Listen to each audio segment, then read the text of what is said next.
Yo, it's Monday, time to set it straight. Two fat guys gonna educate on this very date throughout history. Step inside and unlock the mystery. Two fat guys, every Monday we arrive. Dig through history, keeping culture alive. Two fat guys, what went down on this day? Tune in every Monday, hear what we gotta say. Two fat guys, podcast Monday history. And here we are one more time. Welcome to the Two Fat Guys podcast on the 124th day of the year.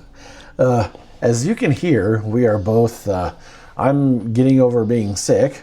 And I'm getting over a heavy metal concert. So we're not going to sound the best today, which is, we're using different hardware, so we're not going to sound the best anyway, but we're going to see how this goes. We're going to power through just for you. Yep. So I would like to, first and foremost, thank everybody that has listened to the last two episodes. I am very surprised. The first episode did better in one day than my previous podcast. First episode did, well, not better, but I mean, I guess by metrics better because it was only 10 shy of the first episode after 5+ years. Yeah. So that's pretty good. Yeah. Hopefully we'll be able to reach a wider audience. Not be so niche, and by not being foul-mouthed. Yeah. All the feedback has been pretty good so far, so I'm pretty happy. We need to get it out there a little more. And yeah. Yeah, last episode was a lot better than the first one, I think. Yeah. Yeah. At least from the way I did it, anyway. So I got that it was too short. Like, they wanted it to be more. Well, one of the things that I think happened is we both thought we had so much that we ended up just kind of speed reading our notes. Yep. And we didn't really delve into anything. So we're going to slow it down a little bit this time. Yep. We are going to do a new format for this episode.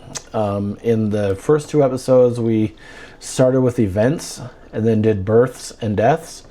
So we're going to switch it up this time. We're going to do births and then deaths and then events. And each of us is going to have one event that we are going to dive into a little more and give you a little more information. So should be fun. Yeah, we'll see how that works out. And maybe there'll be a poll on this one to see how you guys like that, or if you do or don't care or whatever. Well, I don't know. Mostly it's for us, because I mean, if we change the format, then it's a little different for us, and I think it stops us from getting stale. Yeah. So, yeah, it's fun. I also want to give a shout out to Doc and Mex of the Hoof-Hearted podcast. Friends of mine. I really like their show. They are, I don't know if I want to say it's just about conspiracy theories, because it's not really, but it seems to be this season what they're kind of headed towards a little bit more is more conspiracy theory stuff. Doc is a big time conspiracy theorist. Oh, okay. So, yeah, check it out. It's on Spotify. It's on YouTube. Yeah, I do like their new formatting. Yeah. I think it helps out a lot with they meandered a lot. Yeah, and previously, got off topic a lot. Yep. A lot, yeah, which would lead to like an hour and a half episodes, which I powered through because I really like what they have to say. But yeah, I definitely like the shorter format a bit better. So absolutely. Yeah. So shout out to them too. Thanks for listening, Doc. Max, we love you guys. Yep. All right. So and I am Johnny. I am John. Although I think we probably sound about the same right now. So I don't know. Maybe. I don't know if you'll be able to tell the difference. We're trying. So we're going to start with births, like we said. And John has one from 1796. Or no, 1859 is the first one. Oh, I thought you had... Oh, okay. Yeah. No, Horace Mann, education reformer who pushed for the universal education. Oh, yeah, it was 1796. He died in 1859. Yeah. He is known as the father of American education. He pushed for universal education for everyone, rather than to promote democracy, rather than just for the aristocracy. Oh. Okay. So, sorry, Dad. You're the father of American education, and we are letting you down. Oh boy, are we. Big time. Yep. So I have 1929, Audrey Hepburn.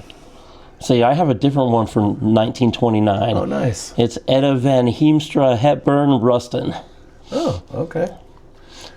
Any relation? better known by her stage name Audrey Hepburn. Oh, hey, there you go. Actress, I think best known for probably Breakfast at Tiffany's. Oh, for sure, yeah. Good movie. Good movie. Yep. Yeah, I did a little light reading on her life, and it was a lot more interesting than I thought. Oh, yeah, for sure. So during World War II, she rode out the war in, was it in Belgium? I think it was in Belgium. And she almost died Oh, wow. because the Nazis controlled everything, and Belgium was under Nazi control. They were making flour out of tulips, and apparently it doesn't work very well because she almost died of malnutrition. Oh, wow.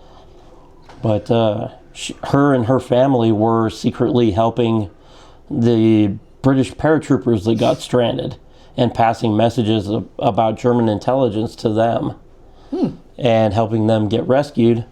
So Audrey Hepburn's mother knew somebody in the British military, and he smuggled Audrey Hepburn's mother cigarettes so she could sell and buy penicillin. So, interesting thing. That yeah. is cool.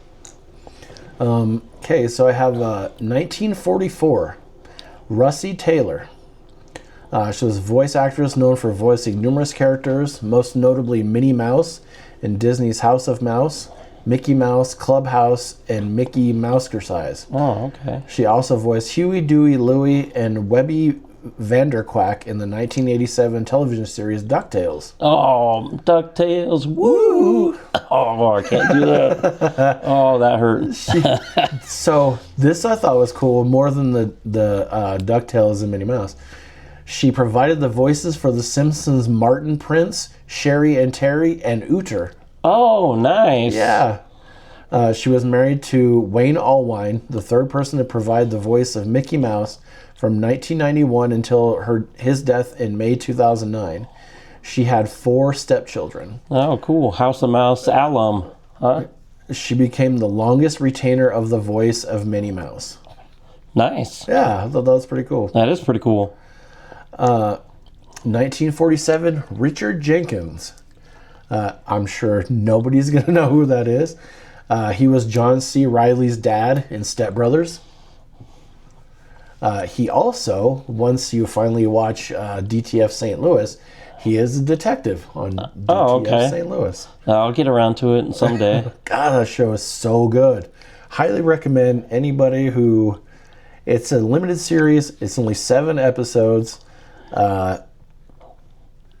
It's pretty crazy right from the get-go, but I like the fact that they wrap it up and there's not going to be any more, because if one thing that sucks is dragging stuff out past what it should be.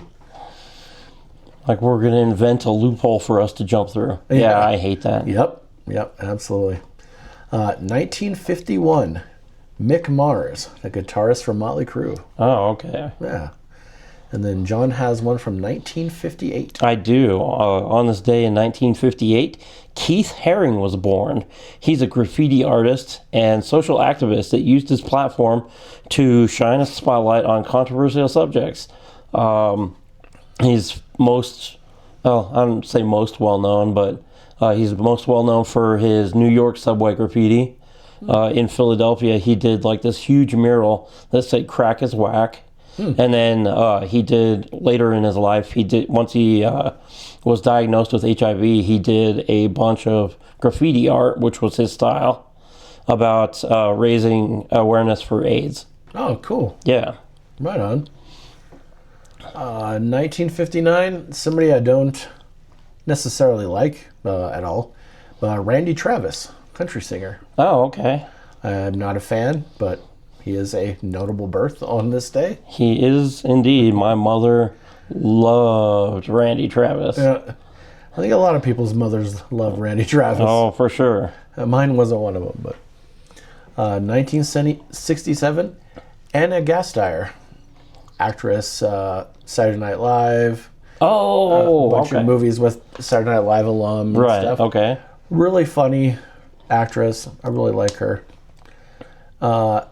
Another alum, 1970, Will Arnett.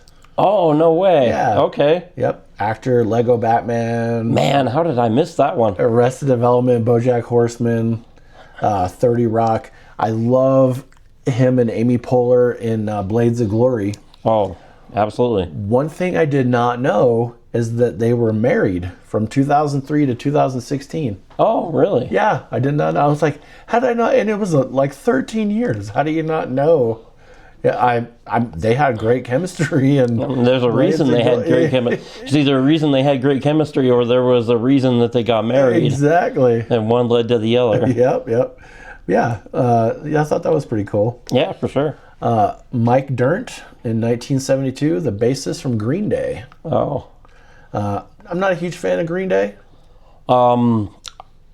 Their music I don't like. I do like their outspoken activism. It's funny, I was going to say, I think they were important to music. Yes. Not somebody that I like, but I appreciate, their contribution to music in general. Yeah, absolutely. 1979, singer Lance Bass from NSYNC. Oh, God. I knew that was going to be your reaction. Yeah. I happen to like NSYNC. Not necessarily Lance Bass, but I like NSYNC. And Backstreet Boys. I'm not afraid to admit it. So, He does want it that way. bye. 1989, Rory McIlroy, professional golfer. Oh, okay. Yeah. One that I don't know a lot of people are going to know. I knew it right away. 1990, Meatball Molly McCann, MMA fighter, now retired from the UFC, which is good because I didn't like her anyway. Oh, well. I mean, I still know who she was. Like her or not. Yeah. Yeah, not... I mean, she did make it to UFC, so... Yeah, I mean, that puts you in the upper echelon of historical fighters anyway. absolutely. In that discipline. Yep. Or set of disciplines, I guess. Okay, we are going to move on to deaths. John has one for 1891. I do. This is a big one. It was a huge thing. Sherlock Holmes died in 1891. In The Final Problem, which was the novel took place in 1891. In The Final Problem, on May 4th, Sherlock Holmes and James Moriarty fall to their deaths while Watson was lured away by a trick, and he wasn't able to recover their bodies. So it was sort of this big cliffhanger. And the publication was met with such disapproval that 20,000 people in Britain immediately unsubscribed from the paper that it was being published in. Oh, wow. And with all kinds of letters being written about what a terrible decision that was. And then Sherlock Holmes would be revived later on for more adventures. Wow, that's crazy. Yeah. Huh, very interesting. Yeah, it's crazy. That makes me think of, did you ever watch the show Jericho? Yep. So after the last thing that Skeet Ulrich said was nuts. Mm-hmm. And that was the end of the season, and they canceled it. So everybody sent nuts to the studio. I want to say CBS, if I'm not mistaken, or Fox. I thought it was CW. But they sent just nuts like crazy to the station, and they brought it back. Oh, nice. Yeah, I thought that was cool. Yeah, really like that show. Yeah. I liked it for the first season. I think we started watching the second, and I was like, I think I'm done with that. 1912, at the age of 50 from breast cancer, Nettie Stevens. She's a geneticist who discovered what would become known as the XY sex determination system. She was an associate in experimental morphology at Bryn Mawr College. Oh, wow. That's super cool. Yeah. She received her Bachelor and Master's of Arts from Stanford before studying cytology at Bryn Mawr College. She died of breast cancer at Johns Hopkins Hospital 9 years after completing her PhD. She is buried next to her father, Ephraim, and sister Emma in Westford, Massachusetts. She and Richard Lewontin are recognized for their contributions as geneticists. That's pretty amazing. Yeah. Yeah, it's weird how recent that is. Yeah, right? The genetic marker thing. Yeah. Because you're like, oh, yeah, we've known that forever. No, not really. Yeah, exactly. I mean,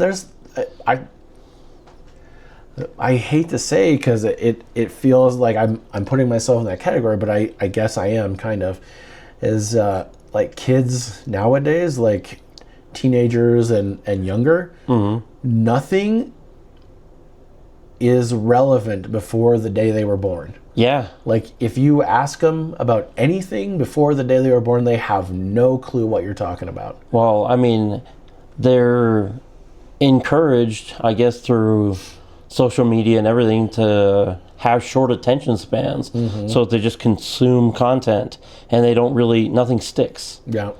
And they don't really get, like, interested. Like, I mean, I'm sure you remember the days where you would have to do a research topic for school, and then you would spend the next 6 hours looking up completely unrelated things in the Encyclopedia Britannica. Like, oh, this happened, and then this happened, and then this happened. And then, you know, when Wikipedia came out, you could just do the same thing and click.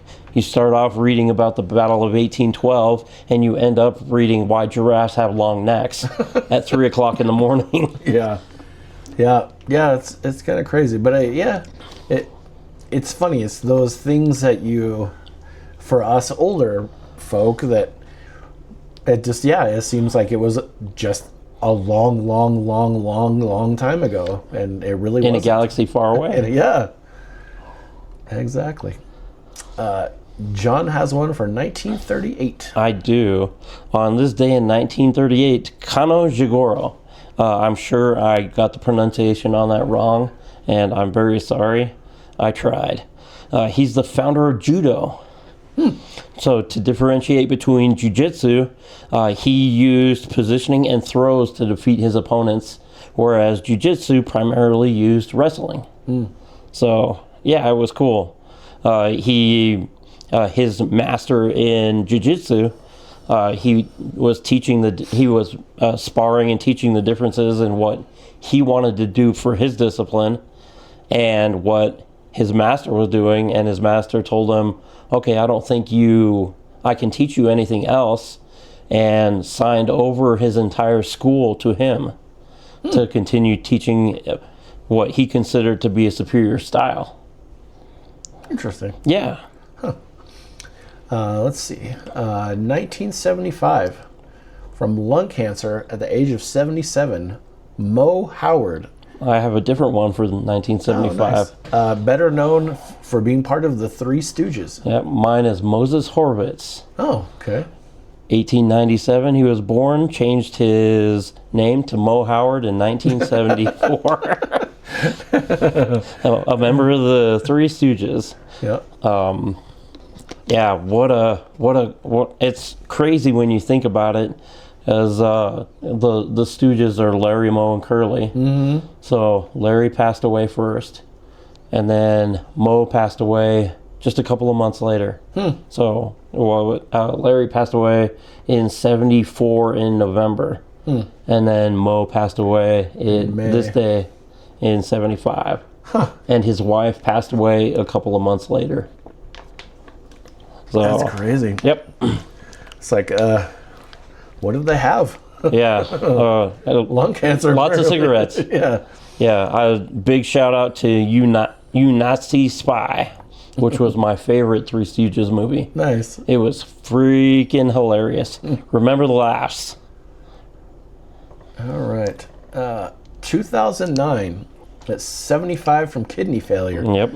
Dom DeLuise, actor, comedian, and I didn't know a chef. Yes. Yeah, I did not know that. You didn't know that? Oh man. I remember him as a chef with like the big floppy hat. Uh-huh.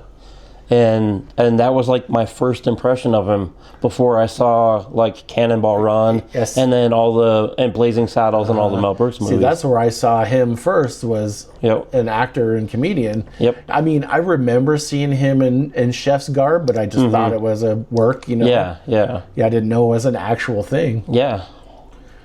Okay. 2012, at 47 from cancer, Adam Yauch, also known as MCA from Beastie Boys. Oh, yeah. You got to fight for your right to live. Yeah. Yep. Yeah, that was a sad one. I really like Beastie Boys. It was kind of funny how they started in rap because they were a hardcore punk, and they did it as a joke. Fight for your right to party. Yeah. They did it as a joke. And holy crap, did it catch on. Oh, yeah, for sure. I mean, that was one of the first songs I ever did for karaoke at Charlie's. Yeah, absolutely. Not the first, but I think it was probably the second one that I did. Yeah. Yeah, huge hit. I absolutely love the next one. 2015, at the age of 101, from pneumonia. I mean, it kind of sucks that she died from pneumonia. I mean, what a terrible way to die. I mean, you got to die of something at 101. You got to count your blessings. You made it that far. I mean, going to sleep and not waking up would be preferable, but Yeah. Ellen Dow. Do you know who Ellen Dow is? I do not know who Ellen Dow is. She is the actress who played a sweet rapping grandmother in the 1998 comedy The Wedding Singer, starring Adam Sandler. Oh, that's awesome. Okay. She also appeared in the films Wedding Crashers, Sister Act, and The Invited. Yeah. She worked with choreographers and performance mimes such as Marcel Marceau. She recorded an album dedicated to her husband. She was married to her husband Eugene until his death in 2004. That's amazing. I love her. She is so awesome. Absolutely. To me, she stole the movie, Oh, for sure. just in the very little parts that she had. Yeah, absolutely. Paid in meatballs, and I love it. I'm going to give this one to John. We both had it, but 2020. 2020, legendary NFL coach Don Shula passed away. He was a nice round number, 90 years old. Yeah. Winningest coach in the history of football, two-time Super Bowl winner, including being the coach and pilot of the only perfect season in football history with the 1972 Dolphins. Yep. He played defensive back in the NFL, debuting with the Cleveland Browns in 1951. Yep. He coached Bob Greasy on the perfect 1972 Dolphins. Okay. Did you have any other deaths, or was that it? That was it. All right. We are going to move to events. All right, here we go. All right. 1494. Christopher Columbus discovered Jamaica during a second voyage to the New World. Mistakes were made. Which one? Christopher Columbus. Okay, I was going to say discovering Jamaica or Christopher Columbus. No, nothing against Jamaica. Nope, not they at have all. a fantastic bobsled team. Hisinka, you dead man. But no, on behalf of all Caucasian people, I'm really sorry for every terrible thing that Christopher Columbus did. He was not a nice person. All right. 1776.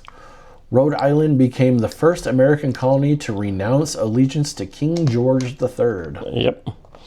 This is, of course, part of the American Revolution. But, yeah, you think, oh, it must have happened before then, right? Because, I mean, they started doing protests before then. But, like, in government, like, it takes a while for these cogs to turn. And, yeah, you think 1776, wait a minute. Wasn't that when, that's the date on the Liberty Bell? So that, and like, oh, Rhode Island must have just been late to the party. No, they kicked off the party, government-wise anyway. The fun part is that Rhode Island was the first to renounce allegiance to King George, and they were also the last person to join last state to join the Union by adopting and ratifying the United States Constitution, and that happened in 1790. So that's 14 years of limbo. Okay, the next one, John might have to help me with the name on this one, but in 1814, Napoleon Bonaparte arrived at Portoferio on the island of Elba to begin his first exile. Oh yeah, Portoferio. Yeah, Something like that. yeah.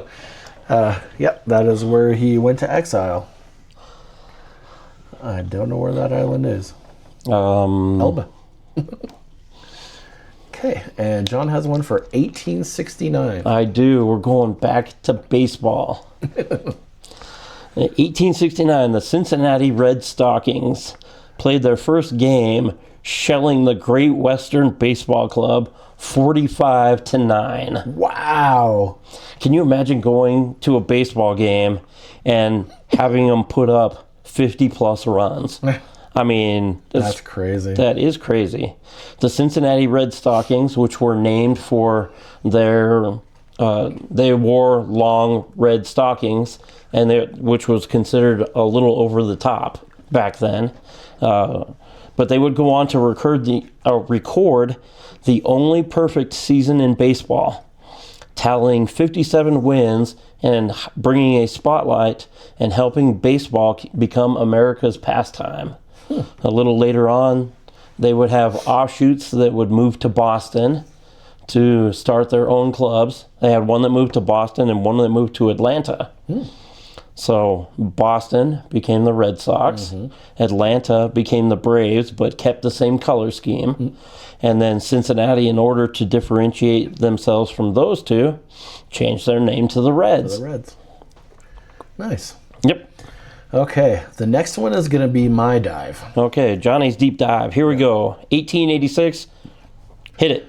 A labor demonstration in Chicago turned violent after a bomb was thrown at police, leading to the Haymarket Square riot. In 1886, Chicago labor dispute, centered on the fight for an 8-hour workday, culminated in the Haymarket Affair on May 4th.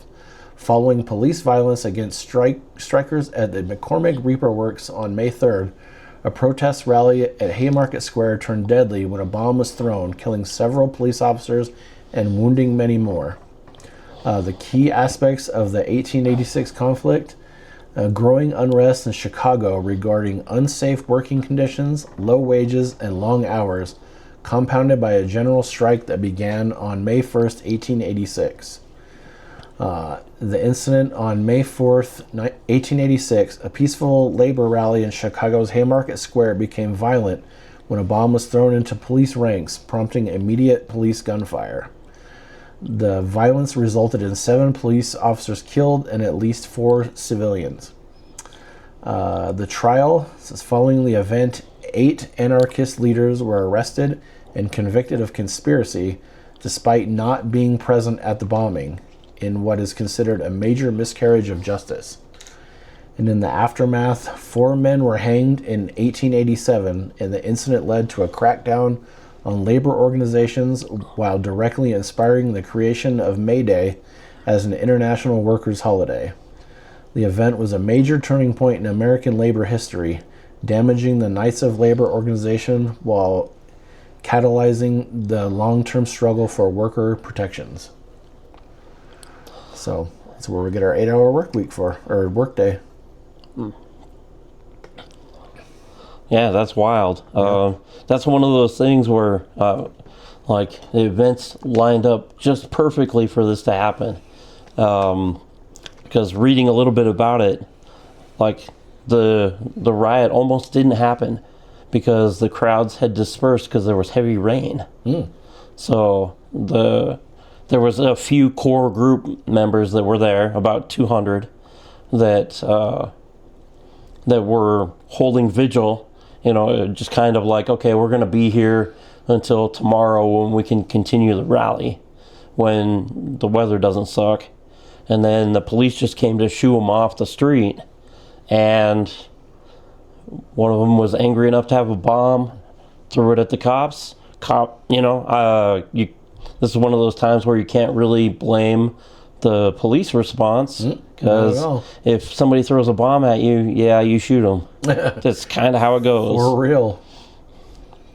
All right. John has one for 1904. It is 1904, acquisition day of the Panama Canal.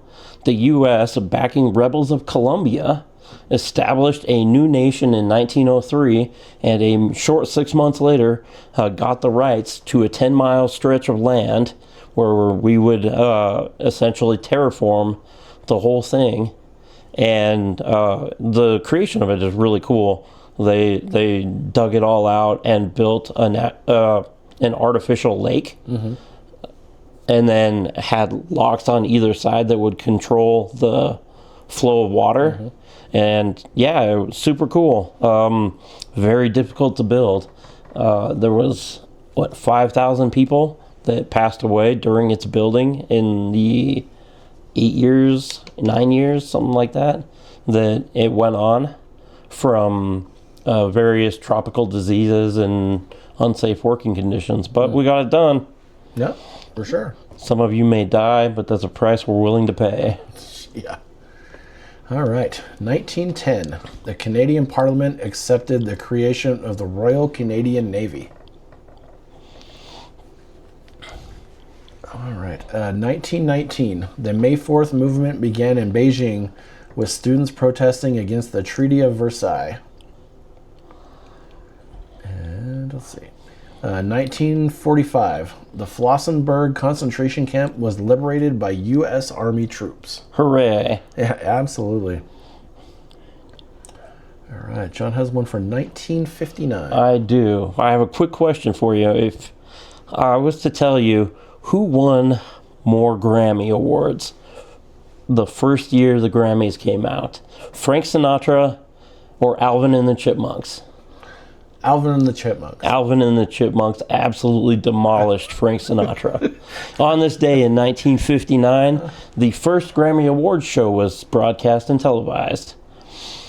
Notable winners include Ella Fitzgerald, Count Basie, Perry Como, Ross Bagdasarian, who did the Chipmunk song, and Frank Sinatra, who won his only Grammy that year for Best Album Cover. Not even for music. Nope. That's funny. Yep. Beat out by Alvin and the Chipmunks. Oh, got absolutely destroyed. Alvin and the Chipmunks won 2 Grammys that year. That's funny. For actual music. Yeah, the Chipmunk song. Yeah. All right. John also has one from 1961. I do. The first Freedom Riders depart from Washington, D.C. Headed towards New Orleans, the group was forced to evacuate in Jackson, Mississippi, following extreme amounts of violence that shined a spotlight on Jim Crow laws that were still being enforced throughout the Deep South. Not exactly the happiest day in history, but what they did was pretty brave. For sure. That goes to the whole desegregation of buses. Yep. As they were trying to, in the Deep South, they were still running 2 separate but equal buses for black people and white people. And they tried to get on the white people bus, and they got beat up a lot. Yep. And threatened and almost killed, and finally had to go their separate ways. But they did publish papers and everything to show that that kind of thing was still happening, so that federal authorities could come in and look at it. All right. John also has one for 1966. I do. A much happier one. Thank goodness. Say hey, kid. Willie Mays breaks the home run record from last week's standout Mel Ott. Willie Mays would go on to hit 660 home runs in his legendary career before being enshrined in the Hall of Fame. I could do a whole show on Willie Mays. He's forever giant, and so am I. Nice. 1970, National Guardsmen opened fire on protesters at Kent State University, killing 4 students. Yep. Allison Beth Krause, Jeffrey Miller, Sandra Schuer, and William Schroeder. Yep. May your names live in infamy. Not for protesting. Protest all you want. But those are the 4 people whose lives were stolen from them. Yep. Peacefully protesting Vietnam. Not exactly a great day for members of the Ohio State National Guard. Nope. Your deep dive is 79? It is. All right. It is time for John's. All right. 1979, Margaret Thatcher becomes Britain's first female prime minister. The Iron Lady, as she came to known to be, would be named prime minister after her Conservative Party handily defeated the Labour Party following a recall election. She would immediately go on to dismantling socialism in Britain from her first day in office, including privatizing many social things in Britain that were handled by the government, and dismantling unions that had overstepped their mark. In 1987, she was elected a 3rd term in office, and her service from 1979 to 1990 is the longest concurrent tenure of a prime minister, both that century and since 1827. The reason I chose this as a deeper dive is this is the origin of the term "May the 4th be with you," where in her Labour Party, after the win, they took out an ad in the London Evening newspaper, page 13, and wrote, "Dear Maggie, may the 4th be with you, your party workers." The full-page ad was a celebration of her triumph and a cheeky nod to an upstart movie called Star Wars. At the time, we didn't have the internet, and Star Wars had come out 2 years before, and all of us were eagerly anticipating the release of Empire in 1980. The term would later be used in Parliament, referring to Star Wars Day in 1994. Although it would not officially be celebrated until 2010. Yep, I actually have that for 1994. Yeah. Oh. That's it. I stole it. That's okay. I have a different. right. I have a different one for 94. So. John also has one for 1990. Oh, this one's both cool and not cool. In 1990, on this day, Jesse Tafero was scheduled to be executed in Florida, and he was in spectacular fashion as his head caught fire after an electric chair malfunctioned 3 times. Oh, wow. Jesse Talfero was a career criminal. He had been arrested multiple times for assault and battery, robbery, sodomy, and if they had done their job the first time, it wouldn't have had this spectacular malfunction, but only in Florida can you have something like this happen. What a swell fella. What a swell fella. Indeed. But this execution was notable because it's kind of the turning point for executions to shy away from using the electric chair and start using, they looked for other more humane ways and settled on lethal injection. So that was the big result that came at the end of it. But man, what a day to have. You go into work thinking you're just going to flip a switch, and all of a sudden you have the fire department in there with you. Right. All right. Somebody having a barbecue.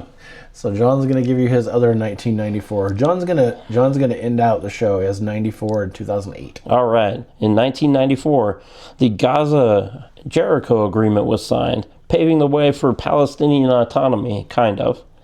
So I was in high school when this happened, and my teachers would not shut up about it. They were absolutely convinced that this was the most important event of our lifetime.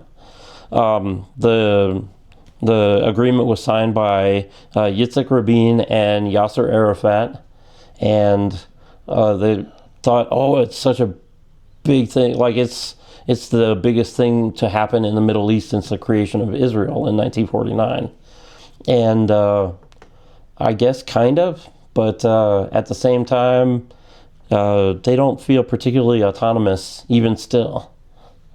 I don't think that there's been a 5-year span where they haven't been bombed by Israel. I mean, why offer to give something up if you're just going to keep... I mean, I guess that's one way to do it, is just turn the place into a wasteland. Yeah. Absolutely. And then last one is a little bit higher note. In this day in 2008, Seth MacFarlane signed a $100 million agreement with Fox to keep Family Guy and American Dad on TV through 2012, marking him as one of the highest paid actors in Hollywood, and the very highest TV writer in Hollywood. Nice. So good for him. Yep. Family Guy, a lot of fun. Seth MacFarlane, what a talent. Yep. I absolutely have said it a million times. I love the Orville. Oh, for sure. Absolutely. I think the thing that I like about it is literally all the things that I love about shows. Yep. So you have space. Yep. And you also have comedy. Yep. And those are two of my favorite things in the whole world. Yeah, absolutely. It's what Star Trek should have been before they decided to go all brooding and serious. Mm-hmm.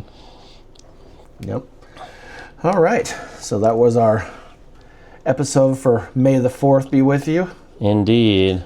Once again, if you like the show, subscribe, share. Share is very, very, very important. Yes. Tell your friends. Tell your mama. Subscribe. Leave us comments. Tell us what we did right. Tell us what we did wrong. Paint the URL on the side of a building. I don't care. Yeah. Write hate letters to us and tell us that we're idiots. We don't care. We just want to hear from you. Yep. We just want something. All right. And on that, we will see you next time. All right. Toodaloo. True fat guys. Turn it up. True fat guys. Yeah. You know what's up. True fat guys.